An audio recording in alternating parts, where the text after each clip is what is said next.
ਗੌੜੀ ਮਹੱਲਾ ਪਹਿਲਾ। ਗੌੜੀ ਰਾਗ ਦੇ ਵਿੱਚ ਧੰਨ ਗੁਰੂ ਨਾਨਕ ਪਾਤਸ਼ਾਹ ਜੀ ਦੀ ਪਾਵਨ ਪਵਿੱਤਰ ਬਾਣੀ ਹੈ ਜੀ। ਗੁਰਪ੍ਰਸਾਦੀ ਬੂਝ ਲੈ ਤੋ ਹੋਏ ਨਵੇਰਾ।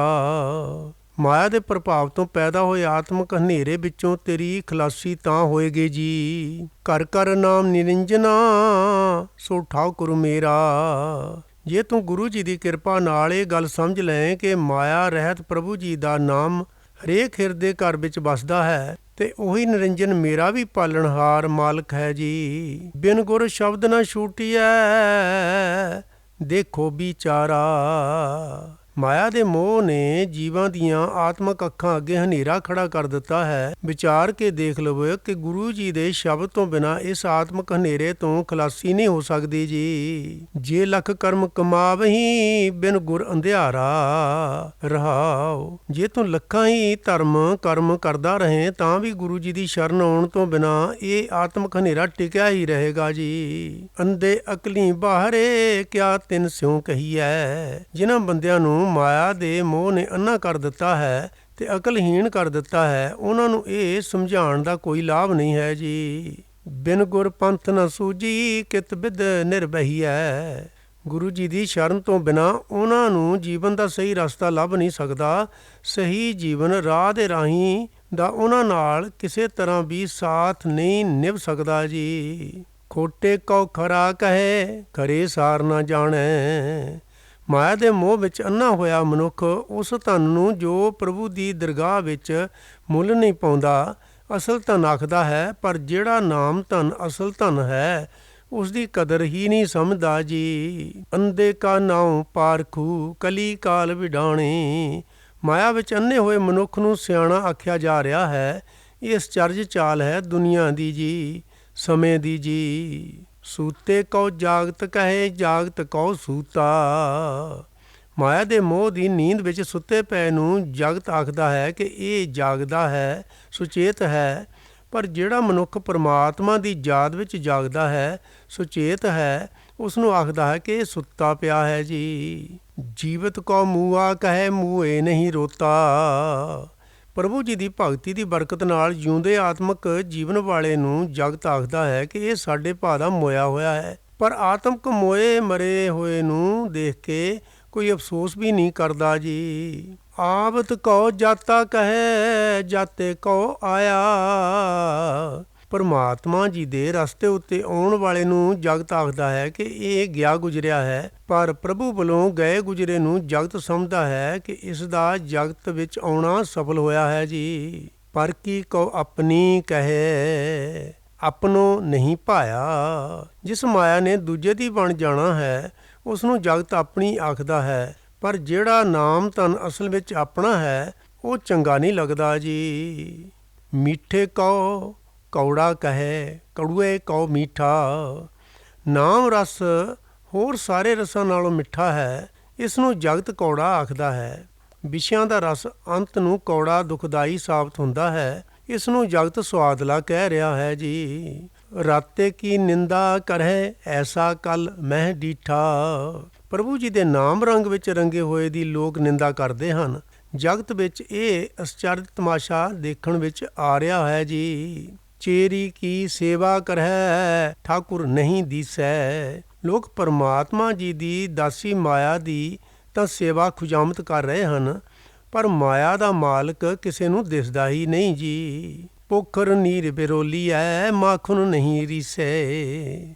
ਮਾਇਆ ਵਿੱਚੋਂ ਸੁੱਖ ਲੱਭਣ ਲਈ ਇਉਂ ਹੈ ਕਿ ਜਿਵੇਂ ਪਾਣੀ ਰਿੜਕ ਕੇ ਉਸ ਵਿੱਚੋਂ ਮੱਖਣ ਲੱਭਣਾ ਹੋਵੇ ਜੀ। ਜੇ ਛੱਪੜ ਨੂੰ ਰਿੜਕੀਏ, ਜੇ ਪਾਣੀ ਰਿੜਕੀਏ, ਉਸ ਵਿੱਚੋਂ ਮੱਖਣ ਨਹੀਂ ਨਿਕਲ ਸਕਦਾ ਜੀ। ਇਸ ਪਦ ਜੋ ਅਰਥਾਏ ਲੇ ਸੋ ਗੁਰੂ ਹਮਾਰਾ। ਆਪਾ ਪਛਾਨਣ ਦੇ ਆਤਮਕ ਦਰਜੇ ਨੂੰ ਜਿਹੜਾ ਮਨੁੱਖ ਪ੍ਰਾਪਤ ਕਰ ਲੈਂਦਾ ਹੈ, ਮੈਂ ਉਸ ਅੱਗੇ ਆਪਣਾ ਸਿਰ ਨਿਭਾਉਂਦਾ ਹਾਂ ਜੀ। ਨਾਨਕ ਚੀਨੈ ਆਪ ਕੋ ਸੋ ਅਪਰ ਅਪਾਰਾ। ਇਹ ਨਾਨਕ ਜਿਹੜਾ ਮਨੁੱਖ ਆਪਣੇ ਅਸਲੇ ਨੂੰ ਪਛਾਣ ਲੈਂਦਾ ਹੈ ਉਸ ਪਰਮਾਤਮਾ ਦਾ ਰੂਪ ਬਣ ਜਾਂਦਾ ਹੈ ਜੋ ਮਾਇਆ ਦੇ ਪ੍ਰਭਾਵ ਤੋਂ ਪਰੇ ਹੈ ਅਤੇ ਜਿਸ ਦੇ ਗੁਣਾਂ ਦਾ ਪਾਰਲਾ ਬੰਨਾ ਨਹੀਂ ਲੱਭ ਸਕਦਾ ਜੀ। ਸਭ ਆਪੇ ਆਪ ਵਰਤਦਾ ਆਪੇ ਭਰਮਾਇਆ। ਪਰ ਮਾਇਆ ਵਿੱਚ ਤੇ ਜੀਵਾਂ ਵਿੱਚ ਸਭ ਥਾਂ ਪਰਮਾਤਮਾ ਆਪ ਹੀ ਆਪ ਵਿਆਪਕ ਹੈ, ਆਪ ਹੀ ਜੀਵਾਂ ਨੂੰ ਕੁਰਾਹੇ ਪਾਉਂਦਾ ਹੈ ਜੀ। ਗੁਰ ਕਿਰਪਾ ਤੇ ਬੂਝੀਐ ਸਭ ਬ੍ਰਹਮ ਸਮਾਇਆ। ਗੁਰੂ ਜੀ ਦੀ ਮਿਹਰ ਨਾਲ ਹੀ ਇਹ ਸਮਝ ਪੈਂਦੀ ਹੈ ਕਿ ਪਰਮਾਤਮਾ ਜੀ ਹਰੇਕ ਥਾਂ ਮੌਜੂਦ ਹੈ ਜੀ। ਰਾਗ ਗੌੜੀ ਗਵਾਰੇਰੀ ਮਹੱਲਾ ਤੀਜਾ ਅਸ਼ਟਪਦੀਆਂ। ਇਹਦਾ ਅਰਥ ਇਹ ਹੈ ਜੀ ਕਿ ਰਾਗ ਗੌੜੀ ਗਵਾਰੇਰੀ ਵਿੱਚ ਗੁਰੂ ਅਮਰਦਾਸ ਜੀ ਦੀ 8 ਪਦਿਆਂ ਵਾਲੀ ਬਾਣੀ ਹੈ ਜੀ। ਇੱਕ ਓਂਕਾਰ ਸਤਿਗੁਰ ਪ੍ਰਸਾਦ।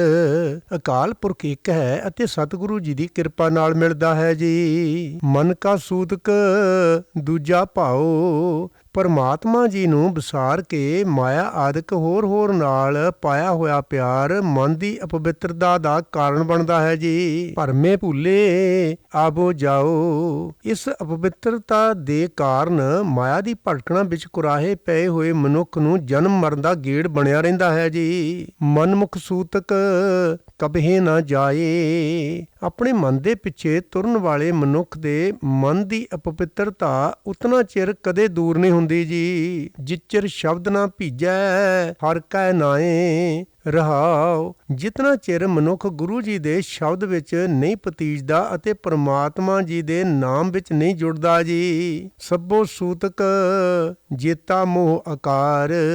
ਆਪਣੇ ਮਨ ਦੇ ਪਿੱਛੇ ਤੁਰਨ ਵਾਲੇ ਮਨੁੱਖ ਲਈ ਇਹ ਜਿਤਨਾ ਹੀ ਜਗਤ ਹੈ, ਜਿਤਨਾ ਹੀ ਜਗਤ ਦਾ ਮੋਹ ਹੈ, ਇਹ ਸਾਰਾ ਅਪਵਿੱਤਰ ਦਾ ਮੂਲ ਹੈ ਜੀ। ਮਰ ਜੰਮੈ ਵਾਰੋ ਵਾਰ। ਉਹ ਮਨੁੱਖ ਇਸ ਆਤਮਿਕ ਮੌਤ ਵਿੱਚ ਮਰ ਕੇ ਮੁੜ ਜੰਮਦਾ ਰਹਿੰਦਾ ਹੈ ਜੀ। ਸੂਤਕ ਅਗਨ ਪਾਉਣੈ ਪਾਣੀ ਮਾਹੇ। ਮਨ ਮੁੱਖਾਂ ਵਾਸਤੇ ਅੱਗ ਵਿੱਚ, ਹਵਾ ਵਿੱਚ, ਪਾਣੀ ਵਿੱਚ ਵੀ ਅਪਵਿੱਤਰਤਾ ਹੀ ਹੈ ਜੀ। ਸੂਤਕ ਭੋਜਨ ਜੇਤਾ ਕਿਛ ਖਾਹੇ। ਜਿਤਨਾ ਕੁਝ ਭੋਜਨ ਆਦਿਕ ਉਹ ਖਾਂਦੇ ਹਨ, ਉਹ ਵੀ ਉਹਨਾਂ ਦੇ ਮਨ ਵਾਸਤੇ ਅਪਵਿੱਤਰਤਾ ਦਾ ਕਾਰਨ ਹੀ ਬਣਦਾ ਹੈ ਜੀ। ਸੂਤਕ ਕਰਮ ਨਾ ਪੂਜਾ ਹੋਏ। ਸੂਤਕ ਦੇ ਭਰਮ ਵਿੱਚ ਗ੍ਰਸੇ ਹੋਏ ਮਨ ਨੂੰ ਕੋਈ ਕਰਮ ਕਾਂਡ ਪਵਿੱਤਰ ਨਹੀਂ ਕਰ ਸਕਦੇ, ਕੋਈ ਦੇਵ ਪੂਜਾ ਪਵਿੱਤਰ ਨਹੀਂ ਕਰ ਸਕਦੀ ਜੀ। ਨਾਮ ਰਤੇ ਮਨ ਨਿਰਮਲ ਹੋਏ। ਪਰਮਾਤਮਾ ਜੀ ਦੇ ਨਾਮ ਵਿੱਚ ਰੰਗੀਜ ਕੇ ਹੀ ਮਨ ਪਵਿੱਤਰ ਹੁੰਦਾ ਹੈ ਜੀ। ਸਤਿਗੁਰ ਸੇਵੈ ਸੂਤਕ ਜਾਏ। ਜੇ ਸਤਿਗੁਰੂ ਜੀ ਦਾ ਆਸਰਾ ਲਿਆ ਜਾਏ ਤਾਂ ਮਨ ਦੀ ਅਪਵਿੱਤਰਤਾ ਦੂਰ ਹੋ ਜਾਂਦੀ ਹੈ ਜੀ। ਮਰੈ ਨਾ ਜਨਮੈ ਕਾਲ ਨਾ ਖਾਏ। ਗੁਰੂ ਜੀ ਦੀ ਸ਼ਰਨ ਰਹਿਣ ਵਾਲਾ ਮਨੁੱਖ ਨਾ ਮਰਦਾ ਹੈ, ਨਾ ਜੰਮਦਾ ਹੈ, ਨਾ ਉਸ ਨੂੰ ਆਤਮਿਕ ਮੌਤ ਖਾਂਦੀ ਹੈ ਜੀ। ਸ਼ਾਸਤ ਸਿਮਰਤ ਸੋਧ ਦੇਖੋ ਕੋਏ। ਬੇਸ਼ੱਕ ਕੋਈ ਧਿਰ ਸਿਮਰਤੀਆਂ ਸ਼ਾਸਤਰਾਂ ਨੂੰ ਵੀ ਵਿਚਾਰ ਕੇ ਦੇਖ ਲਵੋ ਜੀ। ਬਿਨ ਨਾਵੈ ਕੋ ਮੁਕਤ ਨਾ ਹੋਏ। ਪਰਮਾਤਮਾ ਜੀ ਦੇ ਨਾਮ ਤੋਂ ਬਿਨਾਂ ਕੋਈ ਮਨੁੱਖ ਮਾਨਸਿਕ ਅਪਵਿੱਤਰਤਾ ਤੋਂ ਖਲਾਸੀ ਨਹੀਂ ਪਾ ਸਕਦਾ ਜੀ। ਜੁਗ ਚਾਰੇ ਨਾਮ ਉੱਤਮ ਸ਼ਬਦ ਵਿਚਾਰ। ਚੌਹਾਂ ਹੀ ਯੁੱਗਾਂ ਵਿੱਚ ਗੁਰੂ ਜੀ ਦੇ ਸ਼ਬਦ ਨੂੰ ਵਿਚਾਰ ਕੇ ਪਰਮਾਤਮਾ ਜੀ ਦਾ ਨਾਮ ਜਪ ਕੇ ਹੀ ਮਨੁੱਖ ਉੱਤਮ ਬਣ ਸਕਦਾ ਹੈ ਜੀ। ਕਲ ਮਹਿ ਗੁਰਮੁਖ ਉਤਰਸ ਪਾਰ। ਇਸ ਯੁੱਗ ਵਿੱਚ ਵੀ ਜਿਸ ਨੂੰ ਕਲਯੁਗ ਕਿਹਾ ਜਾ ਰਿਹਾ ਹੈ, ਉਹੀ ਮਨੁੱਖ ਵਿਕਾਰਾਂ ਦੇ ਸਮੁੰਦਰਾਂ ਤੋਂ ਪਾਰ ਲੰਘਦਾ ਹੈ ਜੋ ਗੁਰੂ ਜੀ ਦੀ ਸ਼ਰਨ ਪੈਂਦਾ ਹੈ ਜੀ। ਸਾਚਾ ਮਰੇ ਨਾ ਆਵੈ ਜਾਏ। ਪਰਮਾਤਮਾ ਜੀ ਜੋ ਸਦਾ ਕਾਇਮ ਰਹਿਣ ਵਾਲਾ ਹੈ ਤੇ ਜੋ ਕਦੇ ਜੰਮਦਾ ਮਰਦਾ ਨਹੀਂ ਹੈ ਜੀ। ਨਾਨਕ ਗੁਰਮੁਖ ਰਹੇ ਸਮਾਏ। ਇਹ ਨਾਨਕ ਗੁਰੂ ਜੀ ਦੇ ਸਨਮੁਖ ਰਹਿਣ ਵਾਲਾ ਮਨੁੱਖ ਉਸ ਪਰਮਾਤਮਾ ਵਿੱਚ ਸਦਾ ਲੀਨ ਰਹਿੰਦਾ ਹੈ। ਇਸ ਤਰ੍ਹਾਂ ਉਸ ਮਨੁੱਖ ਦੇ ਮਨ ਨੂੰ ਕੋਈ ਅਪਵਿੱਤਰਤਾ ਛੂ ਨਹੀਂ ਸਕਦੀ ਜੀ। ਗੌੜੀ ਮਹੱਲਾ ਤੀਜਾ। ਗੌੜੀ ਰਾਗ ਦੇ ਵਿੱਚ ਤੀਜੇ ਪਾਤਸ਼ਾਹ ਸ੍ਰੀ ਗੁਰੂ ਅਮਰਦਾਸ ਮਹਾਰਾਜ ਜੀ ਦੀ ਉਚਾਰਨ ਕੀਤੀ ਇਹ ਪਵਿੱਤਰ ਬਾਣੀ ਹੈ ਜੀ। ਗੁਰਮੁਖ ਸੇਵਾ ਪ੍ਰਾਨ ਆਧਾਰਾ। ਹੇ ਪੰਡਿਤ, ਗੁਰੂ ਜੀ ਦੇ ਸਨਮੁਖ ਹੋ ਕੇ ਪਰਮਾਤਮਾ ਦੀ ਸੇਵਾ ਭਗਤੀ ਨੂੰ ਆਪਣੇ ਜੀਵਨ ਦਾ ਆਸਰਾ ਬਣਾ ਜੀ। ਹਰਿ ਜਿਉ ਰਾਖੋ ਹਿਰਦੇ ਉਰ ਧਾਰਾ। ਪਰਮਾਤਮਾ ਜੀ ਨੂੰ ਆਪਣੇ ਹਿਰਦੇ ਵਿੱਚ, ਆਪਣੇ ਮਨ ਵਿੱਚ ਟਿਕਾ ਕੇ ਰੱਖ ਜੀ। ਗੁਰਮੁਖ ਸ਼ੋਭਾ ਸਾਚ ਦੁਆਰਾ। ਹੇ ਪੰਡਿਤ, ਗੁਰੂ ਜੀ ਦੀ ਸ਼ਰਨ ਪੈ ਕੇ ਤੂੰ ਸਦਾ ਸਥਿਰ ਰਹਿਣ ਵਾਲੇ ਪਰਮਾਤਮਾ ਜੀ ਦੇ ਦਰ ਤੇ ਵਡਿਆਈ ਹਾਸਲ ਕਰੇਗਾ ਜੀ। ਪੰਡਿਤ ਹਰ ਪੜ੍ਹ ਤਜੋ ਬਿਕਾਰਾ। ਹੇ ਪੰਡਿਤ, ਪਰਮਾਤਮਾ ਜੀ ਦੀ ਸਿਫਤ ਸਲਾਹ ਪੜ੍ਹ ਅਤੇ ਇਸ ਦੀ ਬਰਕਤ ਨਾਲ ਆਪਣੇ ਅੰਦਰੋਂ ਵਿਕਾਰ ਛੱਡ ਦੇ ਜੀ। ਗੁਰਮੁਖ ਭੌਜਲ ਉਤਰੋ ਪਾਰਾ। ਰਹਾਉ। हे ਪੰਡਿਤ, ਗੁਰੂ ਜੀ ਦੀ ਸ਼ਰਨ ਪੈ ਕੇ ਤੂੰ ਸੰਸਾਰ ਸਮੁੰਦਰ ਤੋਂ ਪਾਰ ਲੰਘ ਜਾਏਗਾ ਜੀ। ਗੁਰਮੁਖ ਵਿੱਚੋਂ ਹਉਮੈ ਜਾਏ। हे ਪੰਡਿਤ, ਗੁਰੂ ਜੀ ਦੀ ਸ਼ਰਨ ਪਿਆ ਮਨ ਵਿੱਚੋਂ ਹਉਮੈ ਦੂਰ ਹੋ ਜਾਂਦੀ ਹੈ ਜੀ। ਗੁਰਮੁਖ ਮੈਲ ਨਾ ਲਾਗੈ ਆਏ। ਗੁਰੂ ਜੀ ਦੀ ਸ਼ਰਨ ਪਿਆ ਮਨ ਨੂੰ ਹਉਮੈ ਦੀ ਮੈਲ ਆ ਕੇ ਨਹੀਂ ਚੰਬੜਦੀ ਜੀ। ਗੁਰਮੁਖ ਨਾਮ ਬਸੇ ਮਨ ਆਏ। ਕਿਉਂਕਿ ਗੁਰੂ ਜੀ ਦੀ ਸ਼ਰਨ ਪਿਆ ਪਰਮਾਤਮਾ ਜੀ ਦਾ ਨਾਮ ਮਨ ਵਿੱਚ ਆ ਵਸਦਾ ਹੈ ਜੀ। ਗੁਰਮੁਖ ਕਰਮ ਧਰਮ ਸੱਚ ਹੋਈ। हे ਪੰਡਿਤ, ਗੁਰੂ ਜੀ ਦੇ ਸਨਮੁਖ ਰਿਹਾ ਸਦਾ ਥਿਰ ਪਰਮਾਤਮਾ ਵਿੱਚ ਲੀਨਤਾ ਹੋ ਜਾਂਦੀ ਹੈ ਤੇ ਇਹੀ ਹੈ ਅਸਲੀ ਕਰਮ ਧਰਮ ਜੀ। ਗੁਰਮੁਖ ਹੰਕਾਰ ਜਲਾਏ ਦੋਈ। ਜਿਹੜਾ ਗੁਰੂ ਜੀ ਦੀ ਸ਼ਰਨ ਪੈਂਦਾ ਹੈ ਉਹ ਆਪਣੇ ਅੰਦਰੋਂ ਅਹੰਕਾਰ ਤੇ ਮੇਰ ਤੇਰ ਸਾੜ ਦਿੰਦਾ ਹੈ ਜੀ। ਗੁਰਮੁਖ ਨਾਮ ਰਤੇ ਸੁਖ ਹੋਈ। ਪ੍ਰਭੂ ਜੀ ਦੇ ਨਾਮ ਵਿੱਚ ਰੰਗੇ ਜਾ ਕੇ ਗੁਰੂ ਜੀ ਦੇ ਸਨਮੁਖ ਰਹਿਣ ਵਾਲੇ ਮਨੁੱਖ ਨੂੰ ਆਤਮਿਕ ਆਨੰਦ ਪ੍ਰਾਪਤ ਹੁੰਦਾ ਹੈ ਜੀ। ਆਪਣਾ ਮਨ ਪ੍ਰਬੁੱਧੋ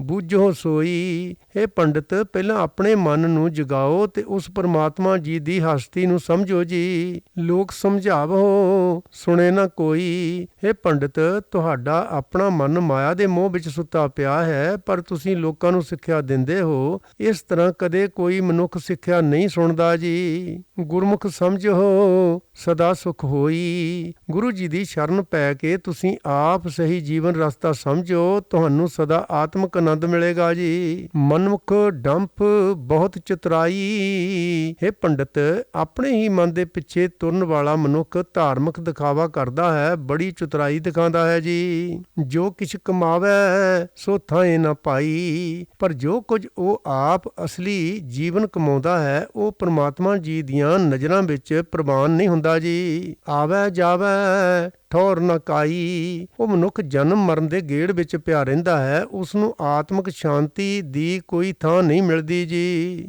ਮਨਮੁਖ ਕਰਮ ਕਰੇ ਬਹੁਤ ਅਭਿਮਾਨਾ। ਆਪਣੇ ਮਨ ਦੇ ਪਿੱਛੇ ਤੁਰਨ ਵਾਲਾ ਮਨੁੱਖ ਆਪਣੇ ਵੱਲੋਂ ਧਾਰਮਿਕ ਕਰਮ ਕਰਦਾ ਹੈ, ਪਰ ਇਸ ਤਰ੍ਹਾਂ ਉਸ ਦੇ ਅੰਦਰ ਬਹੁਤ ਮਾਣ ਪੈਦਾ ਹੁੰਦਾ ਹੈ ਜੀ। ਬੱਗ ਜਿਉਂ ਲਾਏ ਬਹਿ ਨਿਤ ਧਿਆਨਾ। ਉਹ ਸਦਾ ਬਗਲੇ ਵਾਂਗ ਹੀ ਸਮਾਧੀ ਲਾ ਕੇ ਬੈਠਦਾ ਹੈ ਜੀ। ਜਮ ਪਕੜਿਆ ਤਬ ਹੀ ਪਛਤਾਨਾ। ਉਹ ਤਦੋਂ ਹੀ ਪਛਤਾਵੇਗਾ ਜਦੋਂ ਮੌਤ ਨੇ ਉਸ ਨੂੰ ਸਿਰੋਂ ਆ ਫੜਿਆ ਜੀ। ਬਿਨ ਸਤਿਗੁਰ ਸੇਵੇ ਮੁਕਤ ਨਾ ਹੋਈ। हे ਪੰਡਿਤ, ਸਤਿਗੁਰੂ ਜੀ ਦੀ ਸ਼ਰਨ ਪੈਣ ਤੋਂ ਬਿਨਾ ਦੰਭ ਆਦਿਕ ਤੋਂ ਖਲਾਸੀ ਨਹੀਂ ਹੁੰਦੀ ਜੀ। ਗੁਰ ਪ੍ਰਸਾਦੀ ਮਿਲੇ ਹਰ ਸੋਈ। ਗੁਰੂ ਜੀ ਦੀ ਕਿਰਪਾ ਨਾਲ ਹੀ ਉਹ ਘਟ ਘਟ ਦੀ ਜਾਣਨ ਵਾਲਾ ਪਰਮਾਤਮਾ ਜੀ ਮਿਲਦਾ ਹੈ ਜੀ। ਗੁਰਦਾਤਾ ਜੁਗ ਚਾਰੇ ਹੋਈ। हे ਪੰਡਿਤ, ਸਤਜੁਗ ਕਲਯੁਗ ਆਖ ਆਖ ਕੇ ਕਿਸੇ ਯੁਗ ਦੇ ਜਿੰਮੇ ਬੁਰਾਈ ਲਾ ਕੇ ਗਲਤੀ ਨਾ ਖਾ। ਚੌਹਾਂ ਯੁਗਾਂ ਵਿੱਚ ਗੁਰੂ ਹੀ ਪਰਮਾਤਮਾ ਦੇ ਨਾਮ ਦੀ ਦਾਤ ਦੇਣ ਵਾਲਾ ਹੈ ਜੀ। ਗੁਰਮੁਖ ਜਾਤ ਪਤ ਨਾਮੇ ਵਡਿਆਈ। हे ਪੰਡਿਤ, ਗੁਰੂ ਜੀ ਦੀ ਸ਼ਰਨ ਪੈਣ ਵਾਲੇ ਮਨੁੱਖ ਵਾਸਤੇ ਹਰ ਨਾਮ ਹੀ ਉੱਚੀ ਜਾਤ ਹੈ ਤੇ ਉੱਚੀ ਕੁਲ ਹੈ। ਪਰਮਾਤਮਾ ਜੀ ਦੇ ਨਾਮ ਵਿੱਚ ਉਹ ਆਪਣੀ ਇੱਜ਼ਤ ਮੰਨਦਾ ਹੈ ਜੀ। ਸ਼ਾਇਰ ਕੀ ਪੁੱਤਰੀ ਬਿਦਾਰ ਗਵਾਈ। ਨਾਮ ਦੀ ਬਰਕਤ ਨਾਲ ਹੀ ਉਸਨੇ ਮਾਇਆ ਦਾ ਪ੍ਰਭਾਵ ਆਪਣੇ ਅੰਦਰੋਂ ਕੱਟ ਕੇ ਪਰੇ ਰੱਖ ਦਿੱਤਾ ਹੈ ਜੀ। ਨਾਨਕ ਬਿਨ ਨਾਵੈ ਝੂਠੀ ਚਤੁਰਾਈ। हे ਨਾਨਕ, ਪਰਮਾਤਮਾ ਜੀ ਦੇ ਨਾਮ ਤੋਂ ਵਾਂਝੇ ਰਹਿ ਕੇ ਹੋਰ ਚਤੁਰਾਈ ਦਿਖਾਣੀ ਵਿਅਰਥ ਹੈ ਜੀ। ਗੌੜੀ ਮਹੱਲਾ ਤੀਜਾ। ਗੌੜੀ ਰਾਗ ਦੇ ਵਿੱਚ ਤੀਜੇ ਪਾਤਸ਼ਾਹ ਸ੍ਰੀ ਗੁਰੂ ਅਮਰਦਾਸ ਮਹਾਰਾਜ ਜੀ ਦੀ ਉਚਾਰਨ ਕੀਤੀ ਇਹ ਪਵਿੱਤਰ ਬਾਣੀ ਦੀ ਵਿਚਾਰ ਚੱਲ ਰਹੀ ਹੈ ਜੀ। ਇਸ ਯੁੱਗ ਕਾ ਧਰਮ ਪੜੋ ਤੁਮ ਭਾਈ। हे ਭਾਈ, ਇਸ ਮਨੁੱਖਾ ਜਨਮ ਦਾ ਕਰਤੱਵ ਪੜੋ, ਭਾਵ ਇਹ ਸਿੱਖੋ ਕਿ ਮਨੁੱਖਾ ਜਨਮ ਵਿੱਚ ਜੀਵਨ ਸਫਲ ਕਰਨ ਵਾਸਤੇ ਕੀ ਉਦਮ ਕਰਨਾ ਚਾਹੀਦਾ ਹੈ ਜੀ। ਪੂਰੇ ਗੁਰ ਸਭ ਸੋਝੀ ਪਾਈ। ਜਿਹੜਾ ਮਨੁੱਖ ਗੁਰੂ ਜੀ ਦੀ ਸ਼ਰਨ ਪਿਆ ਹੈ, ਪੂਰੇ ਗੁਰੂ ਜੀ ਨੇ ਉਸ ਨੂੰ ਇਹ ਸੂਝ ਦੇ ਦਿੱਤੀ ਹੈ ਜੀ। ਇੱਥੇ ਅੱਗੇ ਹਰ ਨਾਮ ਸਿਖਾਈ ਕਿ ਇਸ ਲੋਕ ਵਿੱਚ ਤੇ ਪ੍ਰਲੋਕ ਵਿੱਚ ਪਰਮਾਤਮਾ ਜੀ ਦਾ ਨਾਮ ਹੀ ਅਸਲ ਸਾਥੀ ਹੈ ਜੀ। ਰਾਮ ਪੜ੍ਹੋ ਮਨ ਕਰੋ ਵਿਚਾਰ। ਪਰਮਾਤਮਾ ਜੀ ਦੀ ਸਿਫਤ ਸਲਾਹ ਪੜ੍ਹੋ, ਆਪਣੇ ਮਨ ਵਿੱਚ ਪਰਮਾਤਮਾ ਜੀ ਦੇ ਗੁਣਾਂ ਦੀ ਵਿਚਾਰ ਕਰੋ ਜੀ। ਗੁਰ ਪ੍ਰਸਾਦੀ ਮੈਲ ਉਤਾਰ ਰਹਾਓ। ਇਸ ਤਰ੍ਹਾਂ ਗੁਰੂ ਜੀ ਦੀ ਕਿਰਪਾ ਨਾਲ ਆਪਣੇ ਮਨ ਵਿੱਚੋਂ ਵਿਕਾਰਾਂ ਦੀ ਮੈਲ ਦੂਰ ਕਰ ਜੀ।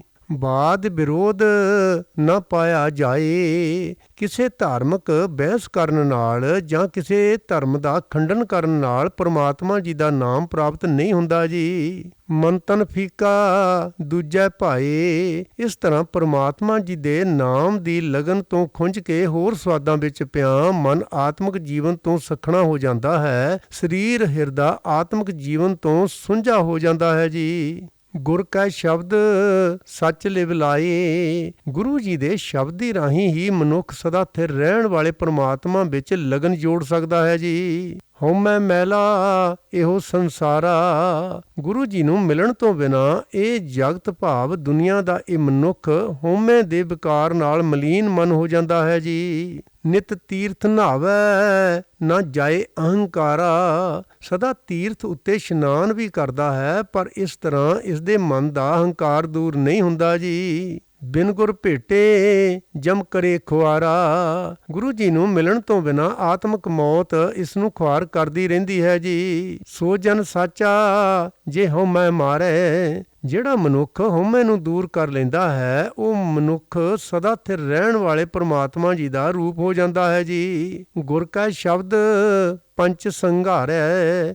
ਉਹ ਗੁਰੂ ਜੀ ਦੇ ਸ਼ਬਦ ਦੀ ਰਾਹੀਂ ਆਪਣੇ ਅੰਦਰੋਂ ਕਾਮਾਦਾਇਕ ਪੰਜਾਂ ਨੂੰ ਮਾਰ ਮੁਕਾਉਂਦਾ ਹੈ ਜੀ। ਆਪ ਤਰੈ ਸਗਲੇ ਕੁਲ ਤਾਰੈ। ਉਹ ਆਪ ਸੰਸਾਰ ਸਮੁੰਦਰ ਤੋਂ ਪਾਰ ਲੰਘ ਜਾਂਦਾ ਹੈ ਤੇ ਆਪਣੇ ਸਾਰੇ ਕੁੱਲਾਂ ਨੂੰ ਵੀ ਪਾਰ ਲੰਘਾ ਲੈਂਦਾ ਹੈ ਜੀ। ਮਾਇਆ ਮੋਹ ਨਟਬਾਜੀ ਪਾਈ। ਜਿਵੇਂ ਜਦੋਂ ਕੋਈ ਨਟਬਾਜੀ ਪਾਉਂਦਾ ਹੈ ਤਾਂ ਲੋਕ ਤਮਾਸ਼ਾ ਦੇਖਣ ਆ ਇਕੱਠੇ ਹੁੰਦੇ ਹਨ, ਤਿਵੇਂ ਪ੍ਰਭੂ ਨਟ ਨੇ ਮਾਇਆ ਦੇ ਮੋਹ ਦੀ ਰਾਹੀਂ ਇਹ ਜਗਤ ਰਚਨਾ ਦਾ ਤਮਾਸ਼ਾ ਰਚ ਦਿੱਤਾ ਹੈ ਜੀ। ਮਨਮੁਖ ਅੰਧ ਰਹੇ ਲਿਪਟਾਈ। ਇਸ ਨੂੰ ਦੇਖ ਦੇਖ ਕੇ ਆਪਣੇ ਮਨ ਦੇ ਪਿੱਛੇ ਤੁਰਨ ਵਾਲੇ ਮਾਇਆ ਦੇ ਮੋਹ ਵਿੱਚ ਅੰਨੇ ਹੋਏ ਮਨੁੱਖ ਇਸ ਤਮਾਸ਼ੇ ਨਾਲ ਚੰਬੜ ਰਹੇ ਹਨ ਜੀ। ਗੁਰਮੁਖ ਅਲਿਪਤ ਰਹੇ ਲਿਵਲਾਈ। ਪਰ ਗੁਰੂ ਜੀ ਦੇ ਸਨਮੁਖ ਰਹਿਣ ਵਾਲੇ ਮਨੁੱਖ ਪ੍ਰਭੂ ਚਰਨਾਂ ਵਿੱਚ ਸੁਰਤ ਜੋੜ ਕੇ ਇਸ ਤਮਾਸ਼ੇ ਤੋਂ ਨਿਰਲੇਪ ਰਹਿੰਦੇ ਹਨ ਜੀ। ਬਹੁਤੇ ਭੇਖ ਕਰੈ ਭੇਖ ਧਾਰੀ। ਨਿਰੇ ਧਾਰਮਿਕ ਪਹਿਰਾਵੇ ਨੂੰ ਹੀ ਧਰਮ ਸਮਝਣ ਵਾਲਾ ਮਨੁੱਖ ਅਨੇਕਾਂ ਧਾਰਮਿਕ ਪਹਿਰਾਵੇ ਕਰਦਾ ਹੈ ਜੀ। ਅੰਤਰ ਤ੍ਰਿਸ਼ਨਾ ਫਿਰੇ ਅਹੰਕਾਰੀ। ਪਰ ਉਸ ਦੇ ਅੰਦਰ ਮਾਇਆ ਦੀ ਤ੍ਰਿਸ਼ਨਾ ਬਣੀ ਰਹਿੰਦੀ ਹੈ। ਉਹ ਹੰਕਾਰ ਵਿੱਚ ਹੀ ਵਿਚਰਦਾ ਹੈ ਜੀ। ਆਪ ਨਾ ਚੀਨੈ ਬਾਜੀ ਹਾਰੀ। ਉਹ ਆਪਣੇ ਜੀਵਨ ਨੂੰ ਨਹੀਂ ਪਰਖਦਾ, ਇਸ ਵਾਸਤੇ ਉਹ ਮਨੁੱਖਾ ਜਨਮ ਦੀ ਬਾਜੀ ਹਾਰ ਜਾਂਦਾ ਹੈ ਜੀ। ਕਾਪੜ ਪਹਿਰ ਕਰੇ ਚੁਤਰਾਈ। ਜਿਹੜਾ ਮਨੁੱਖ ਨਿਰੇ ਧਾਰਮਿਕ ਪਹਿਰਾਵੇ ਕਰਕੇ ਹੀ ਚੁਤਰਾਈ ਦੀਆਂ ਗੱਲਾਂ ਕਰਦਾ ਹੈ ਜੀ। ਮਾਇਆ ਮੋਹ ਅਤ ਭਰਮ ਭੁਲਾਈ। ਕਿ ਮੈਂ ਧਰਮੀ ਹਾਂ, ਪਰ ਅੰਦਰੋਂ ਮਾਇਆ ਦੇ ਮੋਹ ਦੇ ਕਾਰਨ ਬਹੁਤ ਭਟਕਣਾ ਵਿੱਚ ਫਸ ਕੇ ਕੁਰਾਹੇ ਪਿਆ ਰਹਿੰਦਾ ਹੈ ਜੀ। ਬਿਨ ਗੁਰ ਸੇਵੇ ਬਹੁਤ ਦੁੱਖ ਪਾਈ। ਉਹ ਮਨੁੱਖ ਗੁਰੂ ਜੀ ਦੀ ਸ਼ਰਨ ਨਾ ਆਉਣ ਕਰਕੇ ਬਹੁਤ ਦੁੱਖ ਪਾਉਂਦਾ ਹੈ ਜੀ। ਨਾਮ ਰਤੇ ਸਦਾ ਬੈਰਾਗੀ। ਜਿਹੜੇ ਮਨੁੱਖ ਪਰਮਾਤਮਾ ਜੀ ਦੇ ਨਾਮ ਵਿੱਚ ਰੰਗੇ ਰਹਿੰਦੇ ਹਨ, ਉਹ ਸਦਾ ਬੈਰਾਗਵਾਨ ਰਹਿੰਦੇ ਹਨ ਜੀ। ਗਿਰਹੀ ਅੰਤਰ ਸਾਚ ਲਿਵ ਲਾਗੀ। ਗ੍ਰਸਥ ਵਿੱਚ ਰਹਿੰਦਿਆਂ ਹੀ ਉਹਨਾਂ ਦੀ ਲਗਨ ਸਦਾ ਸਥਿਰ ਰਹਿਣ ਵਾਲੇ ਪਰਮਾਤਮਾ ਵਿੱਚ ਲੱਗੀ ਰਹਿੰਦੀ ਹੈ ਜੀ। ਨਾਨਕ ਸਤਿਗੁਰ ਸੇਵ ਹੈ ਸੇ ਬੜ ਭਾਗੀ। ਹੈ ਨਾਨਕ, ਉਹ ਮਨੁੱਖ ਵੱਡੇ ਭਾਗਾਂ ਵਾਲੇ ਹਨ, ਕਿਉਂਕਿ ਉਹ ਗੁਰੂ ਜੀ ਦੀ ਸ਼ਰਨ ਪੈ ਰਹਿੰਦੇ ਹਨ ਜੀ। ਗੌੜੀ ਮਹੱਲਾ ਤੀਜਾ। ਗੌੜੀ ਰਾਗ ਦੇ ਵਿੱਚ ਤੀਜੇ ਪਾਤਸ਼ਾਹ ਸ੍ਰੀ ਗੁਰੂ ਅਮਰਦਾਸ ਮਹਾਰਾਜ ਜੀ ਦੀ ਇਹ ਪਵਿੱਤਰ ਬਾਣੀ ਹੈ ਜੀ। ਬ੍ਰਹਮਾ ਮੂਲ ਵੇਦ ਅਭਿਆਸਾ। ਜਿਸ ਬ੍ਰਹਮਾ ਨੂੰ ਵੇਦ ਅਭਿਆਸ ਦਾ ਰਸਤਾ ਚਲਾਉਣ ਵਾਲਾ ਮੰਨਿਆ ਜਾਂਦਾ ਹੈ, ਜਿਹੜਾ ਬ੍ਰਹਮਾ ਵੇਦ ਅਭਿਆਸ ਦਾ ਮੂਲ ਮੰਨਿਆ ਜਾਂਦਾ ਹੈ ਜੀ। ਤਿਸ ਤੇ ਉਪਜੇ ਦੇਵ ਮੋਹ ਪਿਆਸਾ।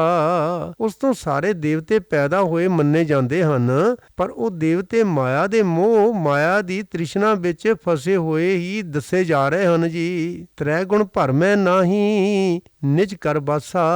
ਉਹ ਦੇਵਤੇ ਮਾਇਆ ਦੇ ਤਿੰਨਾਂ ਗੁਣਾਂ ਵਿੱਚ ਹੀ ਭਟਕਦੇ ਰਹੇ, ਉਹਨਾਂ ਨੂੰ ਪ੍ਰਭੂ ਚਰਨਾਂ ਵਿੱਚ ਟਿਕਾਣਾ ਨਾ ਮਿਲਿਆ ਜੀ। ਹਮ ਹਰ ਰਾਖੇ ਸਤਿਗੁਰੂ ਮਿਲਾਇਆ।